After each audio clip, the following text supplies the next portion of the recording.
ആയത്തുള്ള അലി ഖമനയുടെ സംസ്കാര ചടങ്ങുകൾക്ക് പല രാജ്യങ്ങളിൽ നിന്നുള്ള പ്രശസ്തരായിട്ടുള്ള പല ഡെലിഗേറ്റ്സും വന്നിട്ടുണ്ടായിരുന്നു. അതായത് ഇറാൻ ഇത്രയും അധികം ഡിപ്ലോമാറ്റിക് ഒരു ലിവറേജ് കിട്ടുന്ന വേറൊരു സംഗതി ഉണ്ടോ എന്ന് ചോദിച്ചു കഴിഞ്ഞാൽ ഇല്ല. കാരണം എന്താ വെച്ച് കഴിഞ്ഞാല് ഇറാൻ എന്ന് പറയുന്ന രാജ്യം, ആയത്തുള്ള അലി ഖമനെ എന്ന് പറയുന്ന മനുഷ്യൻ, ലോകത്തിലുള്ള മനുഷ്യർക്കും അതേപോലെ തന്നെ ഇറാനിലുള്ള ആളുകൾക്കും എന്താ പറയാ, ഹീറോ വേണമെന്നുണ്ടെങ്കിൽ അങ്ങനെ വേണമെങ്കിൽ പറയാം. ആ വിധത്തിലായി പോയി കാര്യങ്ങളുടെ കാര്യങ്ങൾ തകിടം മറിഞ്ഞു വന്നത് എന്നുള്ളതാണ്. അപ്പൊ ഇതില് ഏറ്റവും പ്രശസ്തമായത് അല്ലെങ്കിൽ ഏറ്റവും അറ്റൻഷൻ കിട്ടിയിട്ടുള്ള രണ്ട് സംഗതികൾ എന്ന് പറയുന്നത്, ഒന്ന് സൗദി അറേബ്യ എന്നുള്ള ഡെലിഗേറ്റ്സ് വന്നപ്പോഴും ഖത്തർ എന്നുള്ള ഡെലിഗേറ്റ്സ് വന്നപ്പോഴും ഇവര് അവിടെ പാരായണം ചെയ്ത അല്ലെങ്കിൽ അവിടെ കേൾപ്പിച്ച ഖുറാന്റെ വചനങ്ങളാണ്. അതായത് ഇന്ത്യയിൽ നിന്നുള്ള ഇന്റർ ഫെയ്ത്ത് റിലീജിയനിലുള്ള ആൾക്കാർ വന്നപ്പോഴും ഖുറാൻ വേഴ്സസ് അവരവിടെ പ്ലേ ചെയ്തിട്ടുണ്ടായിരുന്നു. അല്ലെങ്കിൽ അത് ഓതുകയാണോ എന്ന് എനിക്ക് അറിഞ്ഞൂടാ, ഓതുന്നുണ്ടായിരുന്നു. പക്ഷെ അതിൽ സൗദി അറേബ്യ എന്നുള്ള ആൾക്കാർ വന്നപ്പോഴും ഖത്തർ എന്നുള്ള ആൾക്കാർ വന്നപ്പോഴും ഇവരവിടെ പ്ലേ ചെയ്ത ആ ഒരു വചനം ഉണ്ടല്ലോ, അത് ഇന്റൻഷനൽ ആയിരുന്നു. അതിനകത്ത് പൊളിറ്റിക്സ് ഉണ്ട്, ജിയോ പൊളിറ്റിക്സ് ഉണ്ട്, രാജ്യങ്ങൾ തമ്മിലുള്ള കരാറുണ്ട്, യുദ്ധമുണ്ട്, യുദ്ധത്തിൽ മുസ്ലിങ്ങൾ വിജയിച്ചിട്ടുള്ള കഥയുണ്ട്. എല്ലാം ഉൾക്കൊണ്ടിട്ടുള്ള രണ്ട് വചനങ്ങളാണ് അവര് അവിടെ ഓതി കേൾപ്പിച്ചെന്നുള്ളതാണ്. അത് സത്യത്തിൽ സൗദി അറേബ്യക്ക് നേരെ ഉള്ള ഒരു അടിയാണോ എന്ന് ചോദിച്ചു കഴിഞ്ഞാൽ പല തരത്തിൽ സൗദി കിട്ടിയിട്ടുള്ള അടിയാണെന്ന് വേണമെങ്കിൽ നമുക്ക് പറയാൻ പറ്റും. അപ്പൊ ആ വചനം ഏതാന്ന് ചോദിച്ചു കഴിഞ്ഞാല് ഖുർആൻ 3:13 വചനമാണ്. അത് എനിക്ക് തോന്നുന്നു സൂറത്ത് ആലുംറാൻ ആണെന്ന് തോന്നുന്നു. ആലുംറാനിലുള്ള രണ്ട് വചനങ്ങളാണ്. അപ്പൊ അതില് സൗദി അറേബ്യ എന്നുള്ള ആൾക്കാർ വന്നപ്പോ അവിടെ ഓതിയിട്ടുള്ള ആ വചനത്തിന്റെ മലയാളം ട്രാൻസ്ലേഷൻ ആണ്: രണ്ട് സൈന്യങ്ങൾ ഏറ്റുമുട്ടിയ സംഭവത്തിൽ നിങ്ങൾക്ക് വ്യക്തമായ ഒരു ദൃഷ്ടാന്തം ഇതിനകം ഉണ്ടായിട്ടുണ്ട്. ഒരു സൈന്യം അള്ളാഹുവിന്റെ മാർഗത്തിൽ പോരാടിയപ്പോൾ മറ്റൊരു സൈന്യം സത്യത്തെ എതിർത്തു നിന്നു. അവർ സ്വന്തം കണ്ണുകൾക്ക് എതിർ സൈന്യത്തെ തങ്ങളെക്കാൾ ഇരട്ടിയാണെന്ന് കണ്ടു. എന്നാൽ അള്ളാഹു താൻ ഉദ്ദേശിക്കുന്നവർക്ക് വിജയം നൽകുന്നു. ചിന്തിക്കുന്നവർക്ക് ഇതിൽ തീർച്ചയായും ഒരു പാഠമുണ്ട്. അതായത് ഈ ഒരു വചനത്തിന്റെ പശ്ചാത്തലം എന്ന് പറയുന്നത് ബദറാണ്, ബദർ യുദ്ധമാണ്. ബദർ യുദ്ധത്തില് 313 സഹാബികളും അതേപോലെ തന്നെ ഏകദേശം 1000-ഓളം ഈ ഖുറൈശികളും ഉണ്ടായിരുന്നു. അപ്പോ എങ്ങനെ വന്നാലും സൈസ് വെച്ച് നോക്കുകയാണെന്നുണ്ടെങ്കിൽ ഖുറൈശികള് സത്യത്തിൽ ഈ പറയുന്ന സ്വഹാബികളെ പെട്ടെന്ന് തന്നെ ഇല്ലാതാക്കും, അല്ലെങ്കിൽ തീരുമാനമാക്കിയിട്ട് അവർക്ക് തിരിച്ചു പോകാൻ പറ്റുന്നതാണ്. അപ്പൊ അവിടെ പ്രവർത്തിച്ചൊരു അത്ഭുതത്തെ കുറിച്ചാണ് ഇതിനകത്ത് പറയുന്നത്. അതായത് ചെറിയ സംഘമാണെങ്കിലും ആ ചെറിയ സംഘത്തിനെ ആ വലിയ സംഘം നോക്കുമ്പോൾ അവർക്കത് ഇരട്ടിയായിട്ട് തോന്നിച്ചു എന്നുള്ളതാണ് പറയുന്നത്. ഇരട്ടിയായിട്ട് തോന്നിച്ചു. അതേപോലെ തന്നെ ഈ ഇസ്ലാമിക ചരിത്രങ്ങളും ഇതെല്ലാം നോക്കുന്ന സമയത്ത് അതിനകത്ത് മാലാഖമാര് ഇറങ്ങി സഹായിച്ചിട്ടുണ്ട് എന്നൊക്കെയുള്ള രീതിയിലുള്ളതൊക്കെ നമുക്ക് കാണാൻ പറ്റും. എന്നിരുന്നാൽ കൂടെ എന്നിട്ട് അതിന്റെ അകത്ത് ലാസ്റ്റ് പറയുന്നത് ചിന്തിക്കുന്നവർക്ക് ദൃഷ്ടാന്തം ഉണ്ട് എന്നുള്ളതാണ്. അതിനെ ഒന്ന് കണക്ട് ചെയ്ത് നോക്കിയേ. അതായത് ഇറാൻ എന്ന് പറയുന്ന ഒരു ചെറിയ രാജ്യം, അത്ര വലിയ സൈനിക ശക്തി ഒന്നും അല്ലാത്ത ചെറിയൊരു രാജ്യം, അമേരിക്കയും ഇസ്രായേലും എന്ന് പറയുന്ന മിലിറ്ററി ജയന്റ്സ്, ലോകത്തിലെ ഏറ്റവും വലിയ സൈനിക ശക്തി, ആ ഏറ്റവും വലിയ സൈനിക ശക്തി ഈ ഇറാൻ ആക്രമിക്കാൻ വന്നപ്പോ ഇറാനിലെ തോറ്റു പിന്മാറേണ്ടി വന്നു. അവർക്ക് ഇറാനുമായിട്ടൊരു ഉടമ്പടിയിലോട്ട് അവർക്ക് എത്തേണ്ടതായിട്ട് വന്നു എന്നുള്ള കാഴ്ചയാണ് നമ്മൾ കണ്ടത്.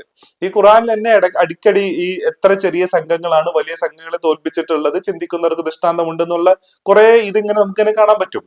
അപ്പോ ഇവർ ആക്ച്വലി, ഞാൻ പറയുന്നത് അതിന്റെ മതപരമായിട്ടുള്ള ഒരു കാര്യത്തിനെ കുറിച്ചല്ല പറയുന്നത്. ആ ഒരു വേഴ്സിനെ സൗദി എന്നുള്ള ഡെലിഗേറ്റ്സ് വന്നപ്പോ പ്ലേ ചെയ്തതിനെ കുറിച്ചാണ്. അതെന്ന് പറയുന്നത് സൗദിക്കുള്ള പല കാര്യങ്ങളിലുള്ള മറുപടിയാണ്. അതേപോലെ തന്നെ സൗദീനെ ചിന്തിപ്പിക്കാൻ പ്രേരിപ്പിക്കുന്ന രീതിയിലുള്ള വചനങ്ങളാണ്.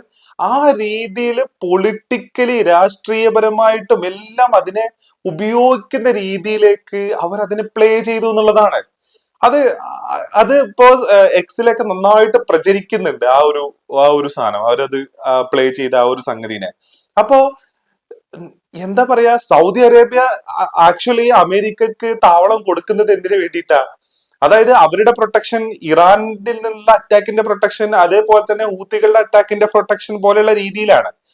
എന്നിട്ട് എന്താ സംഭവിച്ച യഥാർത്ഥത്തില്? അതായത് വലിയ ഒരു സൈനിക ശക്തിക്ക് ഈ ചെറിയ, അതായത് വിമാനങ്ങളില്ല, വേണ്ടത്ര വിമാനങ്ങളില്ല. 1950-കളിൽ എങ്ങാണ്ട് ഉണ്ടാക്കിയിട്ടുള്ള വിമാനങ്ങളാണ് അവരുടെ കയ്യിലുള്ളത്. അതേപോലെ തന്നെ ആധുനിക വെപ്പൺസ് ഉണ്ടോ എന്ന് ചോദിച്ചു കഴിഞ്ഞാൽ അതില്ല. വലിയ നാവികസേനയാണോ എന്ന് ചോദിച്ചു കഴിഞ്ഞാൽ അതില്ല. ഇതൊന്നും ഇല്ലാത്ത ഒരു ഒരു ഒരു സംഘം ആക്ച്വലി ആ ഒരു വലിയ മിലിറ്ററി ജയന്റിനോട് പൊരുതി നിന്നിട്ട് വിജയം കൈവരിക്കാൻ മിലിറ്ററി ജയന്റിനെ കൊണ്ട് സാധിച്ചില്ല. അവരുമായിട്ട് ഉടമ്പടിയിലോട്ട് എത്തേണ്ടതായിട്ടുള്ള സിറ്റുവേഷനിലേക്ക് വന്നു. ഇറാൻ എന്ന് പറയുന്നത് ഒരു സൂപ്പർ പവർ ആയിട്ട് അവിടെ മാറി. ഹോർമോസിന്റെ കൺട്രോൾ ഇറാന്റെ കയ്യിലേക്ക് വന്നു. ഈ വലിയ കപ്പലുകളും വലിയ പടക്ക് ഒന്നും ചെയ്യാൻ പറ്റാത്ത അവസ്ഥയിലേക്ക് കാര്യങ്ങൾ മാറി എന്നുള്ളതാണ്. അപ്പൊ ഇതെല്ലാം കാണിക്കുന്ന ഒരു വേഴ്സസ് ആണ് സത്യത്തില് അവരവിടെ പ്ലേ ചെയ്തേ. ഇനി ഖത്തറിൽ നിന്നുള്ള ആൾക്കാർ വന്നപ്പോ അവിടെ പ്ലേ ചെയ്തിട്ടുള്ള ഒരു ഒരു എന്താ പറയാ വേഴ്സ് എന്ന് പറയുന്നത് സൂറത്തുൽ ഫത്തഹിലെ വേഴ്സസ് ആണ്. 48:2. അപ്പൊ ഇതിൽ പറയുന്നത് അള്ളാഹു നിങ്ങളുടെ മുൻകാല പാപങ്ങളും പിന്നീടുള്ള പാപങ്ങളും നിങ്ങൾക്ക് പുറത്തു തരികയും തന്റെ അനുഗ്രഹം നിങ്ങളിൽ പൂർത്തിയാക്കുകയും നിങ്ങളെ നേരായ മാർഗത്തിലേക്ക് നയിക്കുകയും ചെയ്യുന്നതിനാണ്. അതാണ് ആ ഒരു വേഴ്സസ്. അതായത് ഹുദൈബിയ സന്ധി എന്ന് പറയുന്ന അതിന്റെ ഒരു ചരിത്ര പശ്ചാത്തലം ഞാൻ മനസ്സിലാക്കുന്നത് അതാണ്. അത് ശരിയാണോ എന്ന് എനിക്കറിയത്തില്ല. ഹുദൈബിയ സന്ധിയാണ് അതിന്റെ ഒരു പശ്ചാത്തലം എന്നാണ് ഞാൻ മനസ്സിലാക്കുന്നത്. അതായത് ഉംറ നിർവഹിക്കാൻ വേണ്ടിയിട്ട് മക്കയിലേക്ക് പോയെങ്കിലും ആ ഒരു ഉടമ്പടി കാരണം അവർ മടങ്ങി പോകേണ്ടി വന്നു. പലർക്കും അത് നിരാശാജനകമായിട്ട് തോന്നി. എന്നാൽ ഖുർആൻ ആ സംഭവത്തെ വ്യക്തമായ വിജയം എന്ന് വിശേഷിപ്പിക്കുകയും തുടർന്നുള്ള ഈ വചനത്തിൽ അല്ലാഹു പ്രവാചകനോടുള്ള തന്നെ അനുഗ്രഹവും മാർഗങ്ങളും പരാമർശിക്കുകയും ചെയ്യുന്നു. അപ്പൊ സന്ധി ചെയ്യുന്നതിനെ കുറിച്ച്, അതായത് കരാറിനെ കുറിച്ചൊക്കെയാണ് ഇവിടെ യഥാർത്ഥത്തിൽ സംസാരിക്കുന്നത്. അപ്പൊ ഒന്ന് ആലോചിച്ച് നോക്കിയേ, അവർ ആ സിറ്റുവേഷനെ യൂസ് ചെയ്യുന്നത് ഏത് വിധത്തിലാണെന്നുള്ളത്. ഇപ്പോ ഇപ്പൊ ഇറാന്റെ അല്ലെങ്കിൽ ഷിയായിസം ശരിയാണോ തെറ്റാണോ എന്നുള്ളത് നമ്മൾ നോക്കുന്നില്ല. അത് യഥാർത്ഥത്തിലുള്ള ഇസ്ലാമിന്റെ ഒരു കറക്റ്റ് വഴിയാണോ എന്നുള്ളത് ഡിസ്പ്യൂട്ടുകൾ ഉണ്ട്. അഫ്കോഴ്സ് ഡിസ്പ്യൂട്ടുകൾ ഉണ്ട്. അവർ ചെയ്യുന്ന കാര്യങ്ങൾ പേഴ്സണലി എനിക്കും അത്ര ഒരു അറ്റാച്ച്മെന്റ് ഉള്ള കാര്യമല്ല അത്.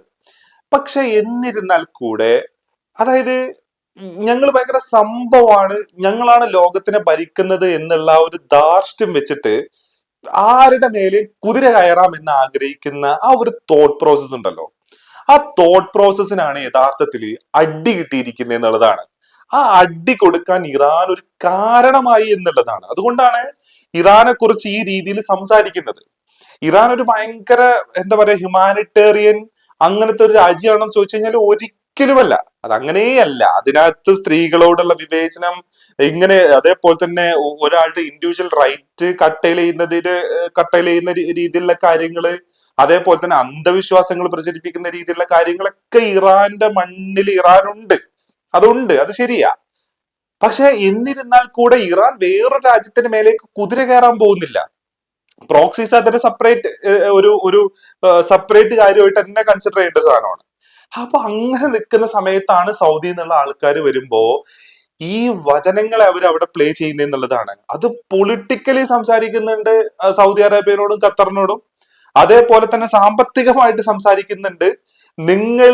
നിങ്ങളെ സംരക്ഷിക്കുമെന്ന് വിചാരിക്കുന്ന വലിയ സൈന്യം അല്ലെങ്കിൽ വലിയ മിലിറ്ററി ജയന്റ് എന്ന് പറയുന്നത് ചെറിയ സംഘങ്ങൾക്ക് തോൽപ്പിക്കാൻ പറ്റുന്നതേ ഉള്ളൂ, നിങ്ങൾ അവരെ റിലേ ചെയ്യേണ്ട ആവശ്യമില്ല എന്നുള്ള രീതിയിലുള്ള സംസാരമാണ്, അല്ലെങ്കിൽ എന്നുള്ള രീതിയിലുള്ള സന്ദേശമാണ് യഥാർത്ഥത്തിൽ സൗദി എന്നുള്ള ആൾക്കാർ വന്നപ്പോഴും അതേപോലെ തന്നെ ഖത്തർ എന്നുള്ള ആൾക്കാർ വന്നപ്പോഴും അവിടെ പ്ലേ ചെയ്ത ഖുറാനിക് വേഴ്സസ് എന്നുള്ളതാണ് പറയാനുള്ളത്.